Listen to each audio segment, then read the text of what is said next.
Hello, everyone, and welcome back. Happy Monday. It is a new start to a week, and we are very excited for you to join us on the AlphaNooner today. We are also excited to welcome back Margaret Brodie, back from the CEO of Rubicon Organics. We're excited to talk through some of the stuff that they've been busy with as a company. I know they had some good earnings that came out recently at the end of last week, so excited to kind of pull out some highlights there. And then, of course, they're on the Canadian side, so talking a little bit about what is going on in the Canadian landscape, where the sort of opportunities are that you can kind of capture, what to kind of hurdles to avoid, because I know it's complex. So excited to kind of break it down and talk through that. But Margaret, thanks for joining. Really appreciate it. Thanks, Mac. It's wonderful to be here. And I know it's the quiet time in August, but looking forward to a busy fall to come. Of course. Well, so that is kind of the thing. We're shaking through the last kind of final bits of summer. I did want to just catch up a little bit before we jump right into earnings. I know it's been, I feel like a pretty busy summer for you, even though summer normally is relatively sleepy. It sounds like you maybe got a little bit of time to get away. Have you had any like mini relaxation, little long weekend, anything? I don't know, I something. a week right around Canada Day and the 4th of July, which was awesome. And always, there's always a few meetings. And actually, right now I'm meant to be on holiday, but I'm not. I'm actually working at our place in the mountains, and I'll work there this week. And then next week, I'll hopefully get all my work done and have a nice quiet week off. That is good. I feel like it's, again, important to give yourself those little breaks in between. I know you have a ton of responsibilities for running a company and all that stuff, but I think it's important. So it's good that you're building that in. Hopefully, Gotta enjoy summer, right? I mean, it's yeah. so beautiful here in Canada, like North America, the lakes, the water, the mountains. It's, and have a few brand experiences along the way, as I like to call them. I was going to say, you can do some fun due diligence along the way, which is kind of nice. It's got to be great. All right. Well, I'm glad you're getting that. I hope everybody out there, you've taken some time to get a little breather during the summer, because I do feel like with fall kind of coming up now, things are going to get a little exciting and busy. So hopefully you've got that break in already. Let's talk and start kind of at the newest point. I do want to go through earnings and kind of pull out some highlights you guys reported at the end of last week. So kind of fresh, hopefully in everyone's mind, but would love to kind of get a little high level and then some highlights in there. Fantastic. Yeah. Thanks, Mac. Well, Rubicon delivered our largest ever quarter, 12.1 million in revenue. Really pleased with that, up 36% from Q1. We always see the impact of dry January and sort of the pullback in Q1. It's a bit more pronounced in premium, but more excitedly, with our 3 flagship brands, we remain the #1 premium LP in Canada. And that's amazing. So we've got Simply Bare Organic, Flavor Forward, new genetics for the love of the connoisseur. We've got 1964 brand that brings in the legacy consumer with traditional BC and Canadian legacy strains. And then our Wildflower, which is our wellness focused and really the topical winner in Canada. We delivered operating cash flow over $1 million, free cash flow and adjusted EBITDA, all around $1 million in Q2. But most excitedly for our business, we launched what's called FSE, so full spectrum extract vapes. And really, they are our biggest growth opportunity. We launched them in BC, Alberta, and Ontario. And in the first 2 months, we managed to obtain 40% national distribution in those provinces, which is really just incredible. That shows the power of the brands that we've got. And already the vape market, and why we're wanting to play there, is the vape market's grown 15% in the first half of the year, so to June 30th. So it's a great place to be. Our Wildflower brand remains the #1 topical in the country. Very exciting on that. We are the #1 in premium edibles. We really helped create that category. We've got 30% market share in Q2. We only launched our first edibles in really the late spring of 23, and we've gone to, and in the third quarter last year, we were at 5%. We're at 30% of that category and growing that category, being the first company to come out with single strain live rosin gummies, which are fantastic. And, we continue to be recognized by bud tenders as with our flower brands as 2 of the top 4 brands in the country, most recommended by them. And lastly, really to the balance sheet, we are deep in the process of renegotiating and refinancing our debt. It's expected to be done in the second half. We're working with an agricultural lender, so it takes a minute. But really looking to set the company up for the next 5 years at rates similar to where we are right now, which is 7.5% on interest. So we should be in a great position coming out of this year as we look forward. That's great. So it definitely feels like all engines on go a little bit. I know last time we talked, you were, I think, I can't remember where it was a few months ago, but basically talking about the vape category, that being really, really exciting and growing. Seems like that's the right bet in terms of that being a form factor, I guess, ultimately that people are really interested in. And yeah, great to see, I think, in general, firming up the balance sheet, which I know people are very focused on, of course. So all in all, pretty solid. I feel like Yeah. balance-wise, people seem happy and, excited Yeah. about the I range. mean, we're investing a lot in an ERP system. We really need that, an IT system, which is everything from our inventory. The finance module is already in, and that's about $1 million this year for our business, which is a big nut for a smaller company, but really it sets us up for the future. And it's important so that you can take your best people and put them on the right opportunities rather than focusing on systems and reliance on key people to remember where in which Excel spreadsheet something happens. Yeah, so building in those systems and processes rather than trying to just manage each individual kind of item as it comes through. That makes sense. So are there any other sort of big investments that you guys are making, in the future to try to grow and continue to kind of I think hold that I leader think it's a position? question mark for next year. And I can't, we're not a company that reveals everything we're doing until we've got it locked, loaded and going. And you'll see that with us. We obviously worked on vape for a long time. Once we had the listings, we were just about to launch. Then we announce it, and then we can show a few months later, boy, that was successful. We like to prioritize, play where we can win and do one thing at a time. So we have a few tricks up our sleeve, but until the strategy is into execution phase. Probably that's what I would say. But look, I think there's still tremendous opportunity in the Canadian market. The market is still growing. Yes, it's slowed down a bit, but what we're seeing is, and we'll talk about it in a little bit, I imagine, it's harder and harder to get on shelf in Canada. So in Canada, you have to sell to the provincial distributors. Mm-hmm. As you sell to the provincial distributors, they're getting tougher and tougher on getting listings. So getting your product listed so that it can go through to the retailer, and then the retailers choosing to carry your product and stock your product. They want to know it's going to sell, they make money on it, etc. So what we see is, while there's just under 1,000 licensed producers in Canada, there's really only, with the 12 provinces and territories, 12 places to sell. Mm-hmm. And from that, they've got a product list, and there's a certain number of stores. So new people that are coming into the market are people that haven't been able to get any traction with their quality and brand. Mm-hmm. They're looking to become contract manufacturers, and we're really seeing that trend begin in Canada. So and we're seeing the power of brand. We're really thrilled with where our brands sit. So last year, Brightfield did a survey. 2 out of the top 3 brands were Rubicon, so Simply Bare, Organic, and 1964. The other brand recognized with General Admission by Decibel, which really created the flavored and infused market in Canada, and did a heck of a job with it. This year, we are 2 of the top 4. Oh, sorry, go ahead. I'm going to ask, was that a dog yawn?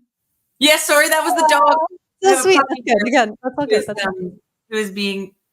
Who broke into the room right before we started this, and now despite having the morning walk and all the things, came to play. That's fair. Canines and cannabis. I feel like it's a solid thing. Okay. I feel in trouble if I brought her up on the podcast and everybody saw the pup. So 11 months of fun. But anyways, back to the most exciting topic, which is sort of brand placement and on shelf. So what we're seeing is consumers are starting to choose by brand and understand the quality promise attached to brands. And that really didn't exist just a couple of months ago, just a couple of years ago. It was a very scattergun approach. People were trying brands, trying quality. But now they know. Sorry. Okay. Wants to play. I get it. She's upside down on her back, looking for a belly rub. And I'm a little bit embarrassed about it. Don't worry. It's great.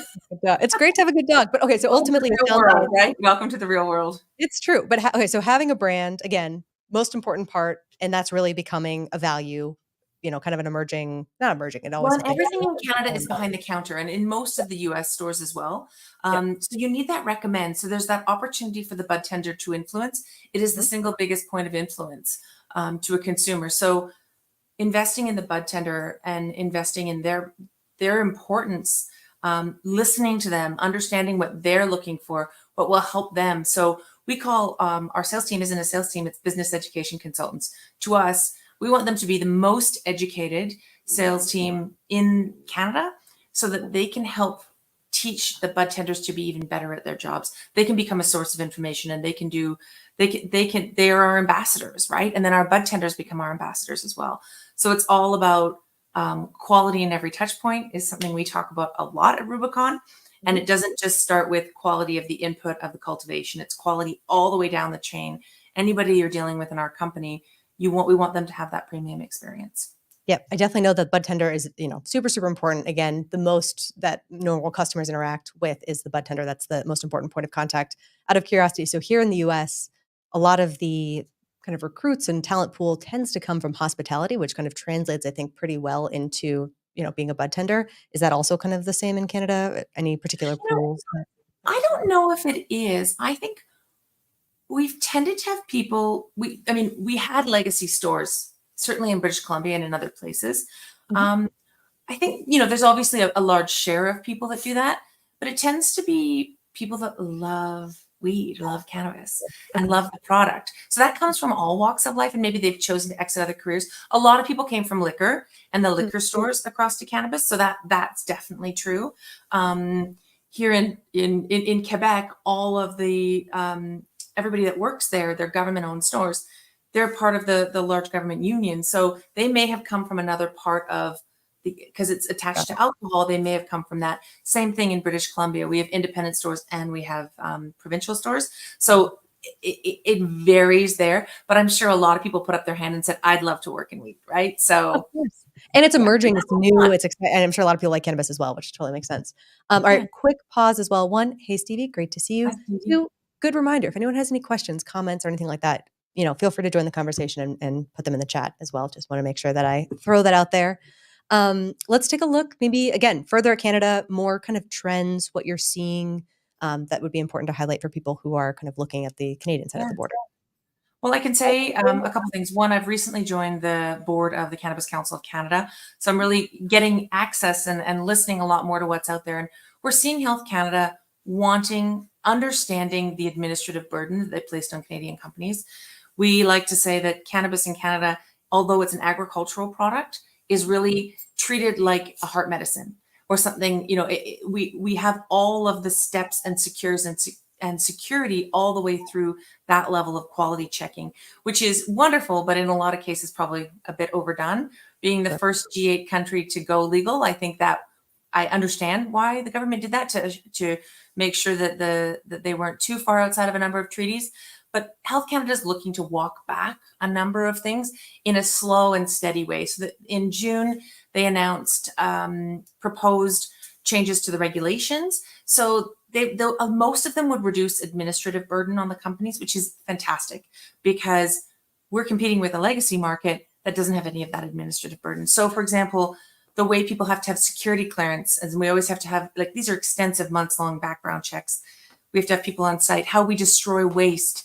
There are some proposals around changes to packaging because our packaging regulation is quite restrictive. I've heard that, and I haven't read extensively, but you can see people's submissions on it, and the medical associations are not happy with the idea around clear packaging and things like that. But I think that there's a lot of information that would be helpful to the consumer, in particular around dosing and stuff like that. And I think we're really missing that in the environment. So you really need that conversation with a bud tender, or it's very easy to either consume too much or to consume too little, and then you're not getting the right experience. So I would love to see personally those changes go through. I think a lot of the changes will come. So really pleased that Health Canada is doing that. We're hearing that the finance ministry is very aware of how the financial strain on Canadian companies. But I can't, like in the US, when it's going to move forward, I can't tell you that. Mm-hmm. I can tell you that they've certainly heard it. And then a few other things we're hearing. We're definitely hearing price stabilization, but where we'd had last year, we just had, and we saw it in our results, price compression. And that made it challenging for companies in premium to sort of hold price and get through what we knew was going to be a short-term trough. And at the same time, there was a real cost of living crisis. And a technical recession. Our GDP per capita wasn't there.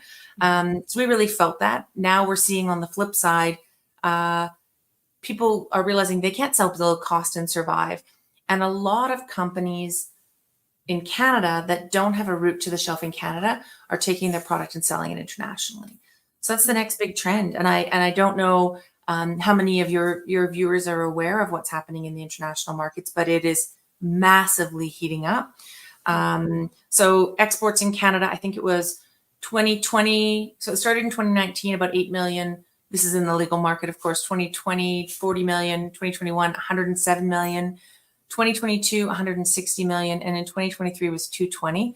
And I think it's going to be way more than that this year. Wow. We're hearing a lot of people are selling almost all their product internationally. There is a huge demand. We are getting inbound calls.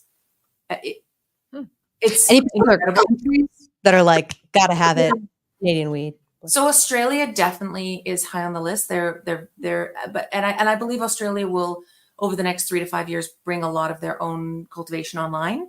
So I think that's an opportunity, but will it be a long-term opportunity? To a certain extent, but maybe not as much as the European markets, where Germany's obviously turning on. We're hearing a lot of buzz out of the UK.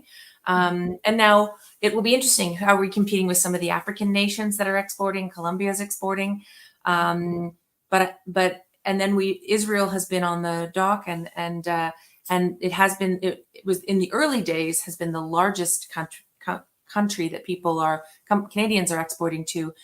But in the beginning of this year, in January, the Israeli government put an anti-dumping case together and asked a certain number of Canadian companies to explain their pricing in Israel, because they felt they were dumping and it was anti-competitive against Israeli companies. There has been movement on that. Their investigation is completed, and they have increased tariffs on Canadian weed going into Israel. There's a lot within that.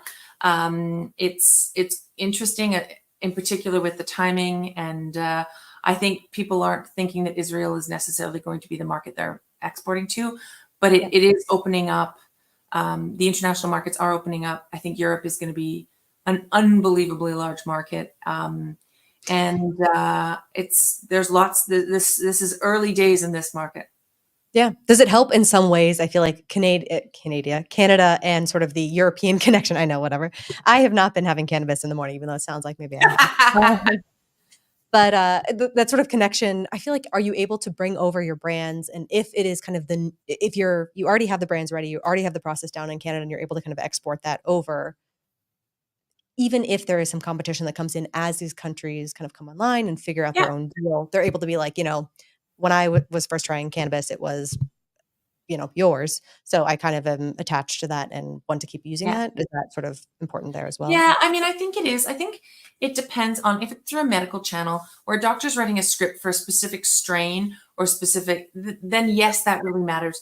But we are going to see the evolution into the recreational market. And I think we need to remember, and I think cannabis users would understand, you often have your staple favorites, but new news is people love new news. So one of the things that we've seen a lot of companies go out and plant flags and spend a lot of time and energy and money, a lot of money over the last 5 years planting those flags. It's a very expensive endeavor. It was a very expensive endeavor, but new news matters in cannabis too. So your timing is actually about having a great quality product when you do go. And I think our vape example is sort of a good example of, we had a crowded marketplace and came in and were able to really demonstrate that a great quality product very quickly can climb in consumers' minds. I think that will be extremely true. What was happening in the early days of the international market was product that didn't meet the quality standards in Canada. Now, this was early days. I'm not suggesting that's everything that's happening now, was being exported because it didn't matter as much. But as the consumer learns more, that choice, in the same way that the more advanced markets, it's going to move that way. So being first is wonderful, but it's about doing what you do well at the right quality to price ratio. And I think there's always room for wonderful weed. I mean, it has been proven time and time again. And we find that we get the right strain out to market and it just takes off. That is where genetics become very important. and your quality and your grow quality and your cure and all of the back end process. A lot of people in cultivation companies will tell you that a lot of people can grow great weed. The quickest way to ruin it is in the post harvest. So that is absolutely as important as the first part. So if you're thinking about, do you have to be first? Do you have to get the first brand out internationally? I think there could be an advantage, but I think that word of mouth is huge. And it's kind of like all of a sudden we all find a new weather app and everybody's on that app instead of the old one in about 5 minutes. I think that happens pretty quickly in cannabis, which is why in the Canadian, flipping back to the Canadian market, the ability to get on shelf and have brand recognition, the importance of that brand recognition of switching up some of your genetics, but being a trusted brand that you know that the quality is going to be there. I think that's what's going to come to Europe, which is that company doesn't let me down. So they may have a different strain. I'll try that different strain, and I have a quality expectation of it. And so you can see how they all link together, and we're seeing the Canadian experience play out internationally. Totally makes sense. Again, it's like if you're buying from Coca-Cola or something like that and you get a cherry Coke, it's going to be something a little bit different, but ultimately there's not going to be, a weird mismatch of syrup and carbonation and everything. You get the idea that it's sort of like that. That you're going to be having a quality product. And I think that's where I think brands are just starting to emerge to that now. I think in 3 to 5 years in Canada, that will be more firmly implanted. It's still early days. I don't think in Europe, because of the medical nature of it, it's there yet. So I think that then it's about putting a great, consistent quality product out. Same thing with Australia. And the real connoisseur, the person that consumes the most, probably has strains they love, and then they're rotating through other things. Yeah, that makes sense. And I know it's sort of a little bit speculating, but so I know we've seen a big movement to medical for a lot of different countries, more than recreational, but some have moved to recreational. Do you think we really see more and more kind of globally that move towards recreational as everyone kind of not moves in lockstep, but is sort of like, well, this is fine here, maybe it's fine there? What's sort of your impression in terms of what we see in like 5 years of what the world looks like? I think in 5 years, a good portion of the European market will be rec. I think for now, they will start with medical in the same way Canada did. If you look at it from a federal program, they started with medical, tested it out, learned a lot, went to rec. That channel is absolutely the way people are going to consume. Timeline TBD, but I can really tell you, and I can't speak to where you are in DC, but in Canada, the stigma that has reduced since legalization in 2018 has been quite dramatic. And already I'm interested to see where we're going to be in 5 years. We're also really seeing much more professionalism in Canadian cannabis, and a call out for professionalism from retailers and mostly from the provinces, saying, we want to deal with people that deliver. We want to deal with people that give us offerings that sell, that are priced right for the customer, that you can supply what you say you're going to. So once we take a listing on, it goes forward. And they're crying out for that and that consistency. So I think consumers also, they're a bit tired of trying a product and having it not be good. Yep. Yeah. So especially when they're good options. Yeah. No, I think that makes sense. Okay. That's exciting. Also, yes, brain dead. That is true. Sometimes you got to find a consistent brand, I think, ultimately. Also, thanks so much. Yeah. Appreciate it.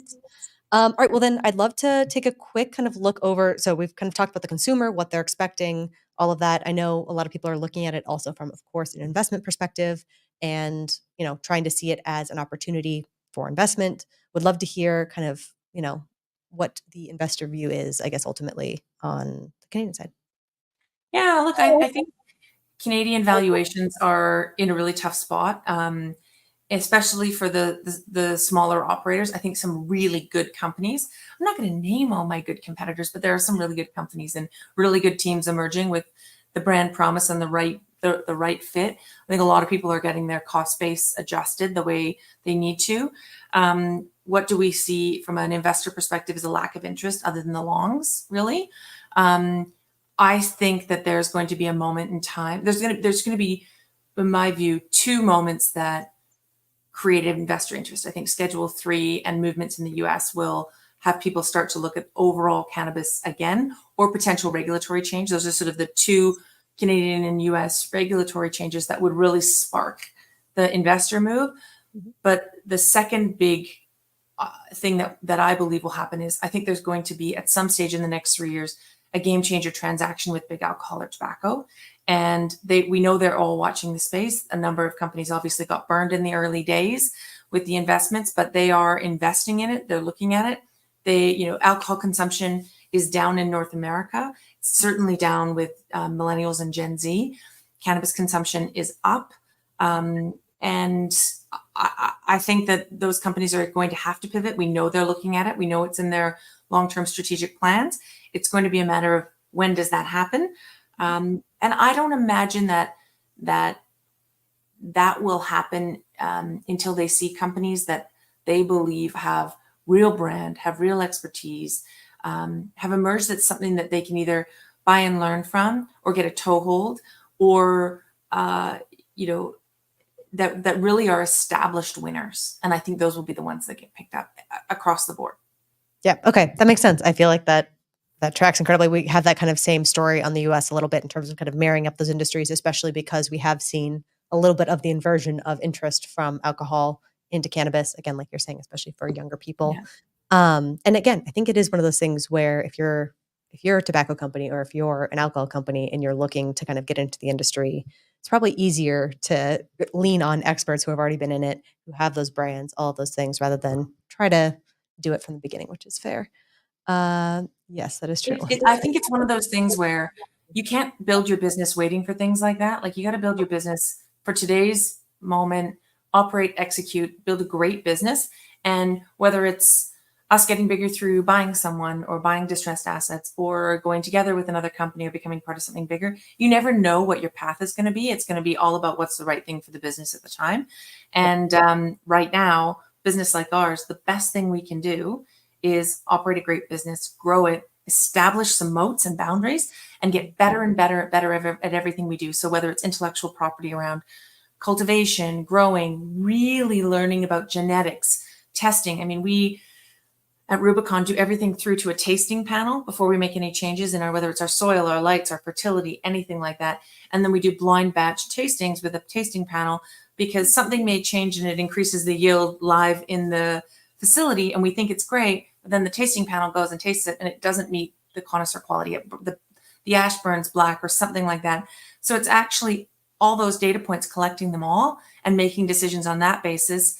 It's really exciting, and it's exciting in particular in the last year and a half what we've moved forward as a business. And then it's about watching how brands are starting to emerge. And we've seen time and time again, certainly in the Canadian experience, the large companies have been very unsuccessful at building premium and getting the love on that, because they tend to do mass scale, and you have to actually slow the process down a little bit. Like, we don't dry our weed in ovens. Yeah. So. Yeah. Quality and no taking shortcuts, kind of a thing in general. So you mentioned kind of the other operators. Would love to know, what's the level of kind of communication that's going on between operators, whether it's sort of, again, those competitors that you think are strong versus people who are like, hey, I got to get these assets out. I'm over my head and I can't be in cannabis. Well, I think in the last 3 weeks, I've had 3 CCAA, which is it's not bankruptcy, but it's called the receivership process, sets of assets sent along to me if we were interested in purchasing them. I think there's a lot of distressed assets and distressed companies in Canada. The good companies are competitive and don't tell each other all of our plans. But we want to build the industry. And I can tell you that the Cannabis Council of Canada is a group of people that are competing. We're not talking about, anti-competitive things, but we're saying, how do we shift government? How do we work together? How do we get the provincial distributors to understand this issue? Or let's make sure that we're being heard in Ottawa. So, I think there's good conversation. I think there's appropriate conversation. Look, I think the winners have been established. I think it will be hard. I think there's probably the odd company that might emerge from CCAA, which is creditor protection, but it's a tough thing to do. So, You think it's pretty much game over, the winners are here, and that's sort of it, and that's sort of okay. and then it's going to be about how do we grow the industry, take pieces of the pie, and speak with one voice to government to make some changes. Okay. All right. Well, interesting path ahead, I think, in general. Yeah. We talked about a ton of stuff. What's the one thing, if you had to pick from the range of what we talked about, that you're most excited for in kind of the rest of the year? I have a guess, but I'd love to know. Well, for Rubicon, it's we started out with two products in market, our Blue Dream and Comatose full spectrum extract vapes. We just launched our third one, Gelato 41. We've got two more launching before the end of the year, and I'm very interested and excited to see the continue. We're getting the reorder and the rebuy, but I want to see that momentum because the category is growing. I think we've got a real right to win with what we've put in the market. And I'm actually excited for the numbers for next year, and we're running them all down in our planning because I have a lot of confidence that it's going to be a great revenue driver and profitability driver for us. Very exciting. Okay, I know we're very focused in the U.S. here, of course, maybe just sort of U.S. centric, but I think again, it's one of those important things not to overlook some of the gems abroad. So definitely good to kind of take some time in to learn some more. I think generally about the Canadian market. I think it's important to kind of have that detail and color. So appreciate you being sort of the expert on that, which is great. All right. Well, what's the rest of your day? You're working still today. Well, I'm working. You know what? The two dogs finally did fall asleep beside me. One is mine, and one is a good friend's, and they're half sisters, and they've already tromped around the lake. So my day is actually looking at a few contracts, pretending that I'm not working so that I can do some quiet work this week. And a lot of our strategy thinking is what we're pulling it all together. And it's the fun work, but it definitely makes it feels like your brain is sweating a bit. That's what you want, to work really hard, keep it sharp. All that stuff is super important. Well, and I have to admit, there will be some brand experiences. So, our Simply Bare gummies I'm loving, and some of our flour is amazing. And I will be in the evenings enjoying that with a swim at the lake. Oh, that sounds like a dream. All right. Awesome. Well, thanks for taking the time. Really, really appreciate it. Enjoy some quality time with the dogs. We'll catch you next time. So thanks so much. Really appreciate it. Thanks for being here. We'll catch you later. Thanks. Bye, Mac and everyone. Before investing, carefully consider the investment objectives, risks, charges, and expenses found in the prospectus, available at AdvisorShares.com.